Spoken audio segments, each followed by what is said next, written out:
E aí, pessoal, tudo bem? Bom, a Ferroviária foi campeã brasileira de futebol feminino depois de empatar 1-1 no jogo de ida da decisão contra o Corinthians em Araraquara. Empatou 0-0 no Parque São Jorge, né, na Fazendinha, e venceu por 4-2 na disputa de pênaltis. É o segundo título da Ferroviária, é o primeiro time a ter mais de um título do Campeonato Brasileiro Feminino de Futebol. E, bom, teve alguma repercussão no momento, muita gente até falando que foi um pouco injusto, tudo pela diferença de campanha dos dois times ao longo da competição, né? O Corinthians perdeu um jogo pro Santos logo no comecinho do campeonato e depois venceu todos os outros, bateu recorde de vitórias seguidas, somando jogos do Campeonato Paulista. O Corinthians mesmo ganhou 2 vezes a Ferroviária, não faz muitos dias, pelo Campeonato Paulista, no futebol feminino, no Campeonato Estadual. O Paulista, pelo menos, e o Brasileiro são disputados ao mesmo tempo, mas nessa decisão não conseguiu vencer. Mas, assim, esse tipo de conversa acaba lembrando muito um tema que era muito recorrente na época dos campeonatos em mata-mata. Sobretudo quando tinha uma primeira fase longa, uma primeira fase de 2 grupos grandes ou um grupo só, grupo único, e fazer um mata-mata. Era muito comum acontecer isso. De um time chegar um time que não se classificou tão bem assim, cresce na hora do mata-mata e é campeão. Faz parte do torneio, faz parte dessa fórmula, né? Então, assim, o conceito de justiça eu acho muito relativo, porque você pode falar assim, o Corinthians era o time mais forte. Acho que isso dá para argumentar, porque fez uma primeira fase melhor, nos 2 jogos foi melhor que a Ferroviária, acabou não conseguindo ganhar. A Luciana, goleira da Ferroviária, principalmente, teve grandes atuações, o sistema defensivo da Ferroviária também, e o Corinthians acabou não conseguindo, mesmo tendo um volume de jogo muito maior, acabou não conseguindo criar uma chance, criar chances o suficiente para chegar numa delas e botar a bola para dentro, né? Então isso também não pode ser ignorado. Dá para dizer que o Corinthians teoricamente é mais forte, mas a ideia de um torneio de mata-mata é justamente não ser 100% justo, porque se fosse para ser justo, não tinha mata-mata. Se fosse para ser justo, fazia pontos corridos, ou fazia um mata-mata em melhor de 5 jogos, como é em outras modalidades. No caso da NBA tem melhor de 7 jogos, né? No Major League Baseball, no hockey no gelo dos Estados Unidos também melhor de 7 jogos, no NBB melhor de 5 jogos. Então, se é para ser justo, você faz um monte de jogo ali entre os times. Não dá para fazer. Então a ideia de um torneio com mata-mata é justamente misturar um pouco a justiça de uma primeira fase longa e dê vantagem de decidir em casa no mata-mata com a imprevisibilidade do mata-mata. Pode até falar, mas o time que teve melhor campanha não teve nem a vantagem do empate, né, que era uma coisa que acontecia. Bom, na história do Campeonato Brasileiro, da época que teve mata-mata, vou pegar mais do Robertão até 2002, tá? Eu não estou pegando a Taça Brasil, porque a Taça Brasil era inteira em mata-mata, era outra ideia, né? Nessa história toda, nesse período todo, teve torneios dos mais diferentes, de 67 até 2002. Teve torneio em que o mata-mata não dava vantagem para o time de melhor campanha. Às vezes o time de melhor campanha só tinha vantagem de realmente decidir em casa. Teve mata-mata só com um jogo único, teve mata-mata com um jogo de ida e volta sem vantagem, teve jogo de ida e volta com vantagem, ou então com vantagem numa eventual prorrogação. Tinha de tudo, né? O Atlético Mineiro foi vice-campeão brasileiro de 77 invicto, ele não perdeu nenhum jogo no campeonato, foi fazer a final contra o São Paulo em jogo único no Mineirão, mas não tinha vantagem alguma para esse jogo. O jogo terminou 0-0, foi para prorrogação 0-0, foi para pênaltis e nos pênaltis o São Paulo ganhou, foi campeão. E, bom, tem muito atleticano até hoje, sobretudo os mais velhos, claro, que se lembram de 77, que falam que foi um campeão injusto, tudo, mas isso era muito recorrente acontecer em Campeonato Brasileiro. Então o título da Ferroviária, acho que falar em injustiça pensando só na avaliação pontos corridos da coisa, que é campanha geral, acho que não faz muito sentido, porque não é a lógica do torneio. A Ferroviária, ela se classificou em 7º lugar na primeira fase. Nas quartas de final ela pegou o 2º colocado, o Santos, e passou. Nos pênaltis, mas passou. Na semifinal pegou o Avaí Kinderman, que tinha sido o terceiro colocado da primeira fase, e passou. E daí na final pegou o primeiro colocado da primeira fase, que era o Corinthians. Então você também não pode ignorar o mérito de um time que ganhou, chegou no mata-mata e ganhou do primeiro, do segundo e do terceiro colocado. Não teve nenhuma facilidade que, deu uma zebra lá atrás, aí abriu a chave, o adversário mais difícil caiu fora ali, daí ficou fácil ganhar. Não teve nada disso. A Ferroviária foi lá e ganhou. E acho que outro mérito da Ferroviária é que dos times que estão aí no futebol feminino, é um dos que está aí há mais tempo fazendo um trabalho minimamente estável e sério.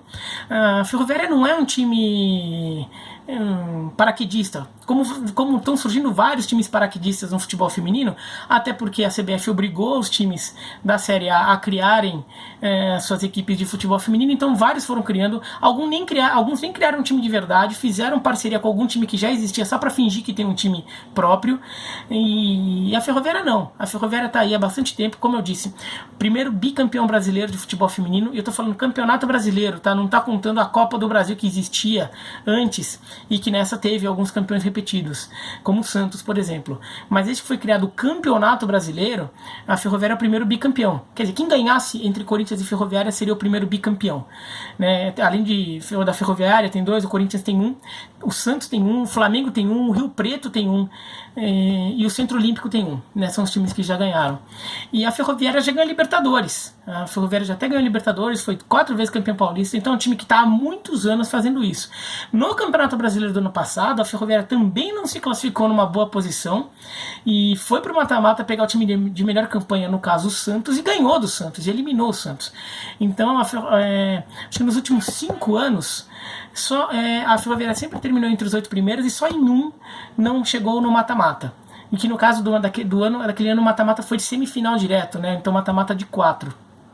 Então, a Ferroviária é um time que está sempre chegando. Então, é um time que tem um trabalho longo, não é um time paraquedista ali, faz um trabalho específico com o futebol feminino, tem uma base já formada. Então, assim, isso também não vem do nada. Apesar da campanha um pouco decepcionante na primeira fase, é um time que vem trabalhando bem e que vem fazendo um bom trabalho também no masculino. A Ferroviária, não vamos esquecer, no Campeonato Paulista deste ano, ela quase eliminou o Corinthians nas quartas de final. O Corinthians teve que ganhar nos pênaltis da Ferroviária para chegar à semifinal contra o Santos. Depois o Corinthians até acabou sendo campeão paulista. Então a Ferroviária vem fazendo um bom trabalho já há um tempo, ainda não conseguiu chegar, jogou a Série D desse ano, acabou sendo eliminada no mata-mata, ainda não conseguiu o acesso para uma divisão nacional, mas já faz alguns anos que a Ferroviária vem fazendo um bom trabalho. Ela que é um dos times bem tradicionais do interior, já desde os anos 60 disputa a primeira divisão do Paulista com alguma frequência, revelou alguns jogadores, então é um clube importante de uma cidade que adota esse time, né? A Ferroviária é um time abraçado por Araraquara. Então, acho que assim, muito mérito da Ferroviária, parabéns para a Ferroviária, que agora vai disputar a Libertadores com o Corinthians também, e o Corinthians é favorito, apesar da Ferroviária ter sido campeão, o Corinthians é um time mais forte, é favorito na comparação com a Ferroviária. Tem que ver o que os times do resto da América do Sul fazem. O Huila da Colômbia é o atual campeão, né? Não é o atual campeão da Libertadores feminina, não é brasileiro, então vamos ver o que sai. E a Ferroviária também pode chamar atenção por uma realidade em que assim, o Campeonato Brasileiro de Futebol Feminino está se estruturando, está crescendo. Não dá para achar, seria bonito se acontecesse, mas sendo realista, não dá para imaginar que o campeonato feminino vai ter o mesmo tamanho, a mesma repercussão que o campeonato masculino.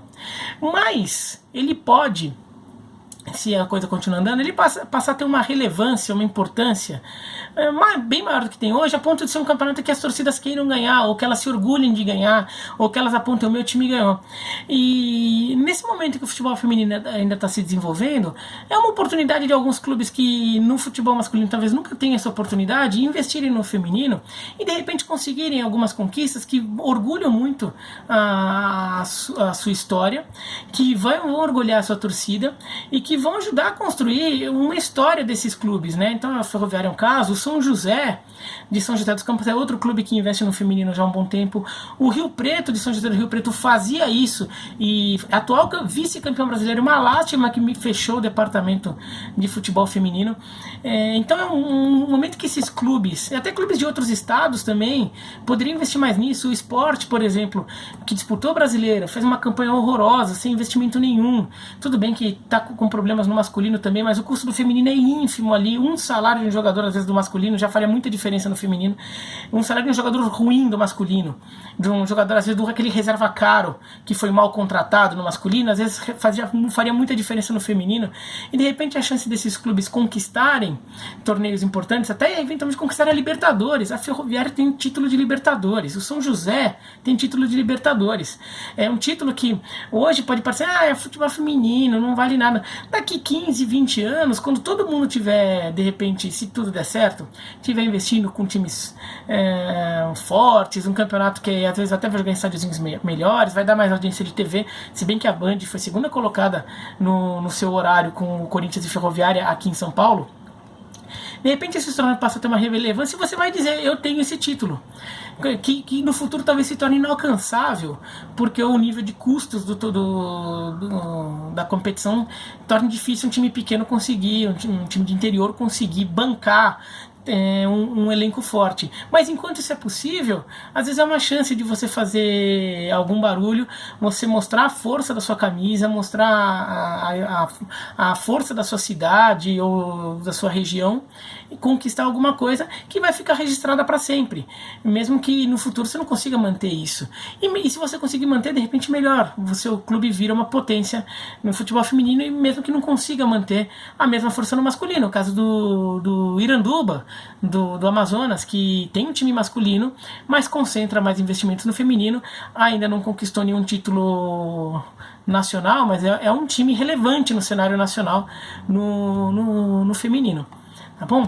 Mas é isso, então, de qualquer forma, é importante ver um time que ficou em sétimo chegar ao título, porque mostra que, ao contrário do que pensam com aquele 56-0 do Flamengo sobre o Greminho, que eu fiz um vídeo neste domingo, o futebol feminino não é um campeonato só de 2, 3 times, né? O sétimo colocado foi lá, encarou o primeiro, o segundo e o terceiro no mata-mata e saiu campeão. Ou seja, o Campeonato Brasileiro de Futebol Feminino tem uma quantidade razoável de times que é capaz de fazer uma competição relevante, uma competição interessante, divertida e com algum equilíbrio. Tá bom? É isso, então. Se vocês gostaram do vídeo, dá um joinha. Se não gostaram, se inscreva no canal, clica no sininho para receber as notificações. E é isso, então. Tchau, tchau.